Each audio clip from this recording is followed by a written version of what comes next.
మనతో పాటు బీఆర్ఎస్ రాష్ట్ర నాయకులు సతీష్ అన్న ఉన్నారు. మాట్లాడించే ప్రయత్నం చేద్దాం.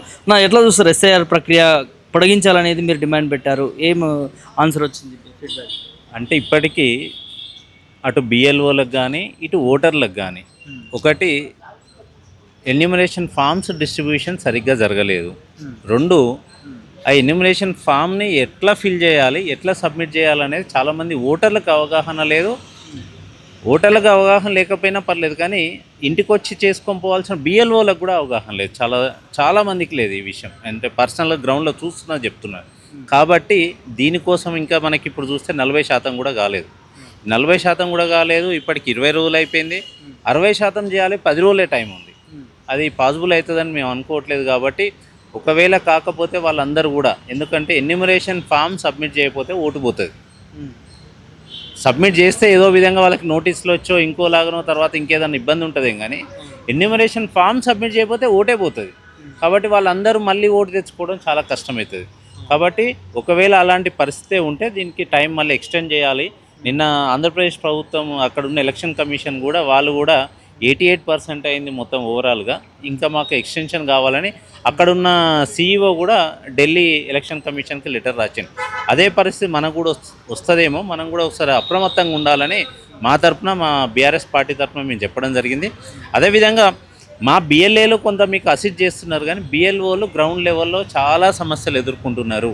వాళ్ళకి అవగాహన లోపం ఉంది, సాంకేతిక పరిజ్ఞానం లేదు. అసలైతే ఈ ప్రక్రియకి వాడాల్సింది టీచర్స్ లాంటి వాళ్ళని వాడాలి. ఎందుకంటే మ్యాపింగ్ అనేది కొంత పరిజ్ఞానం ఉన్న డిగ్రీ లెవెల్ చదువుకున్న వాళ్ళకి అర్థమవుతుంది. ఎందుకంటే 2002 ఓటర్ లిస్టు 2025, ఎందుకంటే వాళ్ళందరూ ఒక్క బూత్లో ఉన్నోళ్ళు కాదు. 2002లో ఎక్కడో ఉండుంటారు, 2025లో ఎక్కడో ఉంటారు. 25లో అంటే 20 సంవత్సరాల తర్వాత అక్కడికి ఇక్కడికి మార్చాలంటే అప్పటి నియోజకవర్గాలు వేరు, ఇప్పటి నియోజకవర్గాలు వేరు. అప్పటి జిల్లాలు వేరు, ఇప్పటి జిల్లాలు వేరు. కాబట్టి అప్పటి జిల్లా పేరు ఏం రాయాలి, అప్పుడు ఆంధ్రప్రదేశ్ అని ఉండే. కానీ మన వాళ్ళందరూ 2002లో ఆంధ్రప్రదేశ్ ఉందని చాలామంది ఓటర్లు ఆంధ్రప్రదేశ్ అనే రాస్తున్నారు, కానీ తెలంగాణ అని రాయాలి. ఎందుకంటే ఎలక్షన్ కమిషన్ దాన్ని డివైడ్ చేసింది ఆల్రెడీ. ఆ పరిజ్ఞానం కూడా లేదు మన వాళ్ళకి చాలామందికి. అంటే ఇలాంటి సమస్యలు చాలా ఉన్నాయి. వీళ్ళందరికీ కూడా నోటీసులు వస్తాయి. ఇప్పటి వరకు చూస్తే నిన్నటి వరకు 1,26,00,000 మంది ఫామ్లు సబ్మిట్ చేశారు, బిఎల్ఓలు వెరిఫై చేశారు. ఆ 1,26,00,000లో 30 లక్షల మందికి నోటీసులు వచ్చే అవకాశం ఉంది ఇప్పుడు. అది నేను చెప్పేది కదా, ఎలక్షన్ కమిషన్ వాళ్ళు డైలీ రిపోర్ట్ ఇస్తున్నారు. ఆ రిపోర్ట్లో చూస్తే మనకి అంటే 30 లక్షల మంది తప్పులు ఉన్నాయని చెప్పి వాళ్ళే ఇచ్చారు. అంటే తప్పులు ఉన్న ప్రతి ఒక్కరికి నోటీస్ వస్తుంది. నోటీస్ వస్తే వాళ్ళు మళ్ళీ ఏదో ఒక సర్టిఫికేట్ సబ్మిట్ చేయాల్సి వస్తుంది. ఆ సబ్మిషన్ ఎక్కడ చేయాలి అనేది ఇంకా క్లారిటీ లేదు. అది కూడా అడిగినాం మేము, బిఎల్ఓలే వచ్చి తీసుకుంటారా లేకపోతే మళ్ళీ వీలు పోయి ఇవ్వాలంటే ఇంకా ఆ సిస్టమ్ డెవలప్ చేసుకోలేదు, మాకు ఇంకా లేదు, దాని మీద ఇంకా కొంత టైం పడుతుంది అన్నారు. కాబట్టి ఇలాంటి చాలా సమస్యలు ఉన్నాయి. వీటన్నిటి మీద మళ్ళీ ఒకసారి రివ్యూ చేసుకోండి. ఎక్కడెక్కడ బిఎల్ఓలు అయితే సరిగ్గా పనిచేయట్లేరో, ఫామ్లు ఇవ్వకుండానే 100% ఇచ్చేసినామని రాసిండ్రు. కాబట్టి ఇక్కడ 100% చూపిస్తుంది. అలాంటివి కూడా ఉన్నాయి గ్రౌండ్లో. కాబట్టి ఇలా వీటన్నిటి మీద రివ్యూ చేయాలి. చాలామంది ఓటర్లు ఆందోళనలో ఉన్నారు. అదిగాక ఇది రైతులకు పనుల సమయం, వాళ్ళు పొద్దున ఇళ్లల్లో ఉండే సమయం కాదు ఇది. బిఎల్ఓలేమో మధ్యాహ్నం మొత్తం తిరుగుతుంటారు, వాళ్ళేమో పొలాల్లో ఉంటారు.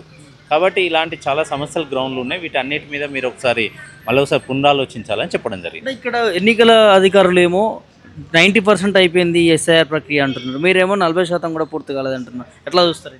90% అయింది అని నేను చెప్పట్లేదు, 40% అయింది అని నాది కాదు మాట.